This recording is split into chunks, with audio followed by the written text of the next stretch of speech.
ZEE5 ಇರುವಾಗ ನೀವು ನಿಮ್ಮ ನೆಚ್ಚಿನ ಶೋಗಳನ್ನ ಎಂದಿಗೂ ಮಿಸ್ ಮಾಡಿಕೊಳ್ಳುವುದಿಲ್ಲ. ಅದು ಸಂಪೂರ್ಣ ಉಚಿತವಾಗಿ.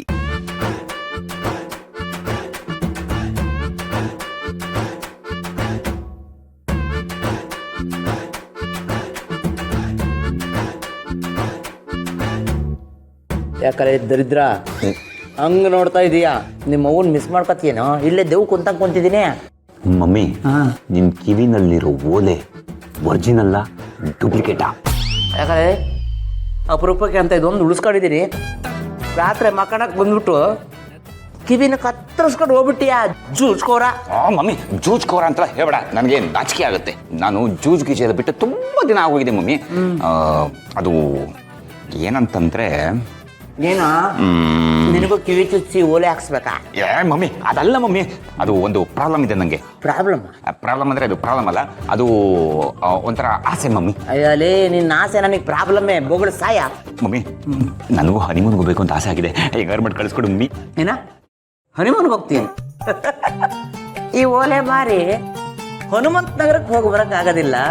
ರೋಲ್ಡ್ ಗೋಲ್ಡ್ ಇನ್ನು ಹನಿಮೂನ್ಗೆ ಹೋಗ್ತಾನಂತೆ. ಓ ಮಮ್ಮಿ, ನನಗೆ ಅವೆಲ್ಲ ಗೊತ್ತಿಲ್ಲ ಮಮ್ಮಿ. ಈಗ ಹೆಂಗಿದ್ರು 2 ಜೋಡಿ ಹೋಗ್ತಾ ಇದೆ ಅಲ್ವಾ, ಆ ಜೋಡಿ ಜೊತೆ ನಾನು ಹನಿಮೂನ್ಗೆ ಹೋಗ್ಬೇಕು ಅಷ್ಟೇ. ಅದು ಹೆಂಗಲೇ ಆಗತ್ತಲ್ಲ ದರಿದ್ರ? ಅವ್ರಿಗಾಗಲೇ ಟಿಕೆಟ್ ಪ್ಯಾಕೇಜ್ ಅಂತೆಲ್ಲ ಬುಕ್ ಮಾಡ್ಕೊಂಡ್ಬಿಟ್ಟಿದ್ದಾರೆ ಮಮ್ಮಿ. ಹೇಗಿದ್ರು 2 ಜೋಡಿ ಹೋಗ್ತಾ ಇದೆ, ಅದರಲ್ಲಿ 1 ಜೋಡಿ ನಾನು ಕ್ಯಾನ್ಸಲ್ ಮಾಡ್ಬಿಟ್ಟು ನಾನು ಹೋದ್ರೆ ಹೆಂಗಿರುತ್ತೆ? ಲೇ ದರಿದ್ರ, ಏನು ಅಂತ ಹುಟ್ಟಿಬಿಟ್ಟಿಲ್ಲ ನನ್ನ ಹೊಟ್ಟೆಗೆ. ಅಲ್ಲ, ಯಾರಾದರೂ ಅಂಗಡಿ ಹೋಗ್ತಿದ್ರೆ ನನ್ನ ಮಗನ ಒಂಚೂರು ಕರ್ಕೊಂಡು ಹೋಗ್ರಪ್ಪ ಅನ್ಬೋದು, ಒಂದು ಬೋಟಿ ಕೊಡ್ಸಿ ಅಂತ. ದೇವಸ್ಥಾನಕ್ಕೆ ಹೋಗ್ತಿದ್ರೆ ಕರ್ಕೊಂಡೋಗಿ ದೇವ್ರಿಗೆ ಕೈಯಾರ ಮುಗಿತಾನೆ ಅಂತ ಹೇಳ್ಬೋದು. ಈ ಹನಿಮೂನ್ಗೆ ಹೋಗೋರ ಜೊತೆಗೆ ನನ್ನ ಮಗನ್ನು ಕರ್ಕೊಂಡೋಗಿ ಅಂದ್ರೆ ನೀನು ಯಾರ ಜೊತೆಗೆ ಇರ್ತೀಯೋ? ದನ ಕಾಯಕ್ಕೆ ಹೋಗ್ತೀಯ ಹನಿಮೂನ್? ಇಲ್ಲ ಮಮ್ಮಿ, ಧನಲಕ್ಷ್ಮಿ ಜೊತೆ ಹನಿಮೂನ್ಗೆ ಹೋಗ್ತೀನಿ ಅಂತ. ನನಗೆ ಹೇಗಾದ್ರೂ ಮಾಡಿ ನೀನು ಕಳಿಸ್ಕೊಡ್ಬೇಕು. ನೋಡಿ, ನಿನ್ನ ತಲೆಯಲ್ಲಿರುವ ಮೆದುಳಿನ ಬುದ್ಧಿಯನ್ನು ಉಪಯೋಗಿಸಿ, ನಿನ್ನ ನಾಲಿಗೆ ಎಂಬ ಅಸ್ತ್ರವನ್ನು ಬಳಸಿ ಹೇಗಾದ್ರೂ ಮಾಡಿ ನನ್ನ ನೀನು ಹನಿಮೂನಿಗೆ ಕಳಿಸ್ಲೇಬೇಕು. ದರಿದ್ರ, ಕೆಲವೊಂದ್ಸರಿ ನನ್ನನ್ನು ಬ್ಲ್ಯಾಕ್ ಮೇಲ್ ಮಾಡಿಬಿಡ್ತೀಯ ಎಮೋಷನಲ್ಲಿ. ಹೋಗ್ಲಿ ಬಿಡು. ಈ ಕಾರ್ತಿಕೇಯ ಶ್ರಾವಣಿ ಮದುವೆ ಆಗಿರೋ ಸಂಭ್ರಮಕ್ಕೆ ಅವರು ಹನಿಮೂನಿಗೆ ಹೋಗದೆ ಇದ್ರು ಪರವಾಗಿಲ್ಲ. ನೀನಾದ್ರೂ ಹನಿಮೂನಿಗೆ ಹೋದ್ರೆ ಒಂದು ಹೊಸ ಜೀವ ಜಗತ್ತಿಗೆ ಬರುತ್ತೆ. ಜಾಸ್ತಿ ನುಲಿಬೇಡ, ನೋಡೋಣ ಏನೋ ಒಂದು ಖ್ಯಾತೆ ತೆಗಿತೀನಿ.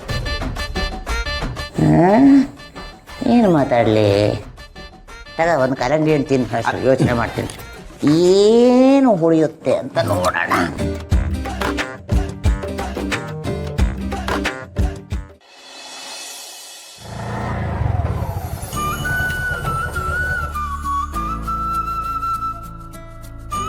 ನಡಿಯೇ.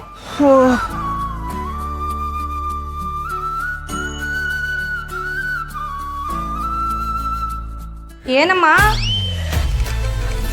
ಸವಾರಿ ಎಲ್ಲಿಂದ ಬರ್ತಿದೆ? ಏನಿಲ್ಲ ಕಣೆ, ಸ್ವಲ್ಪ ಕೆಲಸ ಇತ್ತು, ಹಂಗೆ ಆಚೆ ಹೋಗ್ಬಿಟ್ಟು ಬಂದ್ವಿ ಅಷ್ಟೇ. ಕೆಲ್ಸನ? ನಿಮ್ಮಿಬ್ರಿಗೂ ಹೊರಗಡೆ ಏನಮ್ಮ ಕೆಲಸ? ನೀನ್ ಕೆಲಸ ಏನಿದ್ರು ಮನೇಲಿ, ಅಪ್ಪ ಅಂತೂ ಏನು ಕೆಲಸ ಮಾಡಲ್ಲ. ಅಂಥದ್ದು ನೀವಿಬ್ರು ಹೊರಗಡೆ ಏನ್ ಕೆಲ್ಸಕ್ಕೆ ಹೋಗಿದ್ರಿ? ಮನೆಯಲ್ಲಿ ದಿನಸಿನೆಲ್ಲ ತಂದಾಗಿದೆ, ತರಕಾರಿನೂ ತಂದಿದೆ. ಇನ್ ಹೊಸ ಬಟ್ಟೆ ತರಕ್ ಹೋಗಿದ್ದೀರಾ ಅನ್ಕೊಂಡ್ರೆ ನಿನ್ನೆ ತಾನೇ ಹಬ್ಬ ಮುಗ್ದಿದೆ. ಮತ್ತೆ ಎಲ್ಗಮ್ಮ ಹೋಗಿದ್ರಿ? ಇದೆಲ್ಲ ಇದು ಒಳ್ಳೆ ಸರಿ ಆಯ್ತಲ್ಲ, ಗಂಡ ಹೆಂಡತಿ ನಾವು ಹಾಗೆ ಸುತ್ತಾಡ್ಕೊಂಡ್ ಬರೋಣ ಅಂತ ಹೋಗಿದ್ವಿ. ಅದಕ್ಕೂ ನಿನ್ನ ಹತ್ರ ಪರ್ಮಿಷನ್ ತಗೋಬೇಕಾ? ಓಹೋ, ಸುತ್ತಾಡ್ಕೊಂಡ್ ಬರಕ್ಕೆ ಜ್ಯುವೆಲರಿ ಶಾಪ್ ಹೋಗಿದ್ರಾ? ಏನಿದನ, ಏನ್ ಹೇಳ್ತಿದ್ಯಾ ನೀನು? ಹೇಳ್ತಿರೋದ್ ನಾನಲ್ಲಮ್ಮ, ನಿನ್ ಕೈಲಿರೋ ಜ್ಯುವೆಲರಿ ಶಾಪ್ ಬ್ಯಾಗು.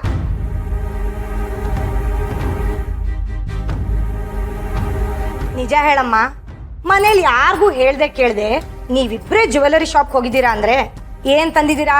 ಆ ಬ್ಯಾಗಲ್ಲಿ ಏನಿದೆ ತೋರ್ಸು. ಏನಿಲ್ಲ ಕಣ್ಣಿದನ, ಖಾಲಿ ಬ್ಯಾಗು ಅಷ್ಟೇ. ಖಾಲಿ ಬ್ಯಾಗ್ ತರಕ್ಕೆ ಜ್ಯುವೆಲರಿ ಶಾಪ್ ವರ್ಗೂ ಹೋಗಿದ್ರಾ? ಸುಮ್ನೆ ಬ್ಯಾಗಲ್ಲಿ ಏನಿದೆ ಅಂತ ಹೇಳಮ್ಮ. ಅಯ್ಯೋ ನಿಜವಾಗ್ಲಿ ಏನಿಲ್ಲ ಕಣೆ, ಖಾಲಿ ಬ್ಯಾಗು. ಹೌದಾ? ಖಾಲಿ ಬ್ಯಾಗ? ಹಾಗಾದ್ರೆ ಕೊಡು, ಅದನ್ನ ಆಚೆ. ಅಯ್ಯೋ, ಅದು ಖಾಲಿ ಬ್ಯಾಗಮ್ಮ, ಯಾವತ್ತಾದ್ರೂ ಉಪಯೋಗಕ್ಕೆ ಬರುತ್ತೆ ಅಂತ ಇಟ್ಕೊಂಡಿದೀವಿ. ನೋಡು, ತಲೆಯಲ್ಲಿ ಬುದ್ಧಿ ಇಲ್ಲ ಅಂತ, ತಲೆ ಖಾಲಿ ಆಗಿದೆ ಅಂತ ತಲೆನೇ ತೆಗಿಯಕ್ಕಾಗುತ್ತನಮ್ಮ? ಅಪ್ಪ, ಏನೇನೋ ಮಾತಾಡಿ ನನ್ನ ತಲೆ ಕೆಡಿಸ್ಬೇಡಿ. ನೀವಿಬ್ರು ನನ್ನಿಂದ ಏನೋ ಮುಚ್ಚಿಡ್ತಿದ್ದೀರಾ. ಆ ಬ್ಯಾಗಲ್ಲಿ ಏನಿದೆ?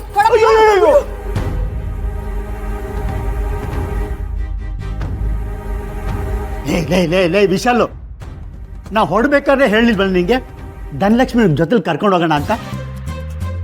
ಇವಳೇ ಹೇಳ್ದಮ್ಮ ಬೇಡ ಅಂತ. ಹಾ, ಧನಲಕ್ಷ್ಮಿಗೆ ಸರ್ಪ್ರೈಸ್ ಅಂದ್ರೆ ಇಷ್ಟ. ಅವಳು ಗೊತ್ತಿಲ್ದಾಗೆ ಸರ್ಪ್ರೈಸ್ ಕೊಡೋಣ ಅಂತ ಹೇಳ್ತಿದ್ಲು. ಈಗ ನೋಡು, ಬಾಗಿಲು ಬರ್ತಿದ್ದಾಗೆ ಕಿತ್ಕೋತಾ ಇದ್ದಾಳೆ. ಈಗ ನಾವೇನ್ ಸರ್ಪ್ರೈಸ್ ಅಂತ ಕೊಡೋಣ? ಸರ್ಪ್ರೈಸು ಇಲ್ಲ, ಮಣ್ಣು ಅಂಗಟ್ಟಿನೂ ಇಲ್ಲ. ಸರ್ಪ್ರೈಸಾ? ನಂಗ ಏನಮ್ಮ?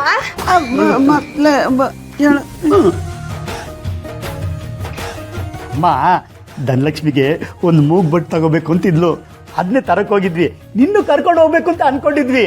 ಆದ್ರೆ ನಿನ್ ಕರ್ಕೊಂಡು ಹೋಗೋದ್ ಬದಲು ನಾವೇ ತಗೊಂಬಂದು ಎಲ್ರ ಮುಂದೆ ಸರ್ಪ್ರೈಸ್ ಕೊಡೋಣ ಅಂತ ಅನ್ಕೊಂಡಿದ್ವಿ. ಆದ್ರೆ ನಿನ್ಗೂ ಅಷ್ಟು ತಾಳ್ವೆ ಇಲ್ವಲ್ಲಮ್ಮ. ಹೋಗ್ಲಿ ಬಿಡು, ಹಾಗೂ ಕಿತ್ಕೊಂಡಿದ್ಯಾ, ನೀನ್ ಇಟ್ಕೊ. ಹೌದೇನಮ್ಮ? ನನಗ್ ಸರ್ಪ್ರೈಸ್ ಕೊಡಕ್ಕೆ ಅಂತ ಮೂಗ್ಬಿಟ್ಟು ತಂದಿದ್ದೀರಾ? ಬಂಗಾರದ್ದೇನಮ್ಮ?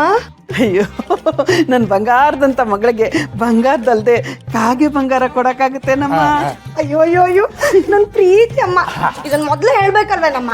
ಅಲ್ಲ ಮಗಳೇ, ಮೊದ್ಲೇ ಹೇಳ್ಬಿಟ್ರೆ ಇದು ಸರ್ಪ್ರೈಸ್ ಹೇಗಾಗುತ್ತಮ್ಮ? ಹೌದಲ್ವಾ? ಅದು ಸರಿನೇ. ಈಗೂ ಏನ್ ತೊಂದ್ರೆ ಇಲ್ಲಮ್ಮ. ಇದನ್ನ ನೀವ್ ಇಟ್ಕೊಳ್ಳಿ. ನನಗ್ ನೀವು ತಂದಿರೋದು ಗೊತ್ತೇ ಇಲ್ಲ ಅನ್ನೋ ತರ ನಾನು ಇಟ್ಬಿಡ್ತೀನಿ. ಆಮೇಲೆ ಎಲ್ರ ಮುಂದೆ ಸರ್ಪ್ರೈಸ್ ಅಂತ ನನ್ ಕರ್ದು ಕೊಟ್ಬಿಡಿ. ಶ್ರಾವಣಿ ನೋಡಿ ಉರ್ಕೋತಾಳೆ. ಕರೆಕ್ಟ್ ಕರೆಕ್ಟ್, ನೀನ್ ಹೇಳ್ದಾಗೆ ಮಾಡೋಣ. Correct correct. ಮತ್ತೆ ಯಾಕೆ ಮುಖ ನೋಡ್ತಿದ್ಯಾ? ಈಸ್ಕೊಳು. ತಗೊಳಮ್ಮ. ನೋಡು, ನಂಗೆ ಏನು ಗೊತ್ತೇ ಇಲ್ಲ ಅನ್ನೋ ತರ ಇರ್ತೀನಿ. ನೀನ್ ಜೋರಾಗಿ ಹೋಗಿ ಎಲ್ರ ಮುಂದೆ ಕರೆದು ಈ ಸರ್ಪ್ರೈಸ್ ನನಗ್ ಕೊಡ, ಆಯ್ತಾ? ಆಯ್ತಾಯ್ತು.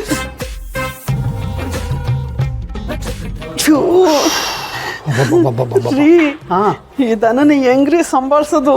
ಅಯ್ಯೋ, ಅದನ್ನೆಲ್ಲ ಆಮೇಲೆ ಯೋಚನೆ ಮಾಡೋಣ ಕಣೆ. ನಾಳೆನೋ ನಾಳಿದ್ದು ಅವಳಿಗೊಂದು ಮೂಗ್ ಬಟ್ ಕೊಡ್ತಾರೆ, ಆಯ್ತು.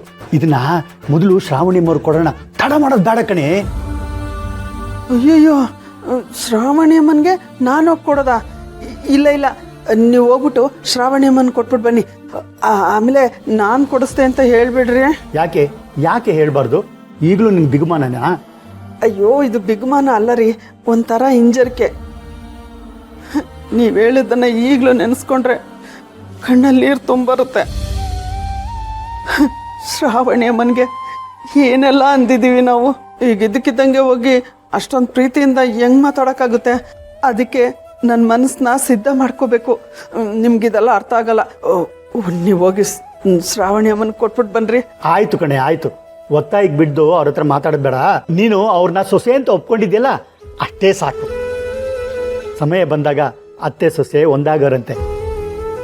ನಾನು ಕೊಡ್ತೀನಿ, ಕೊಡು.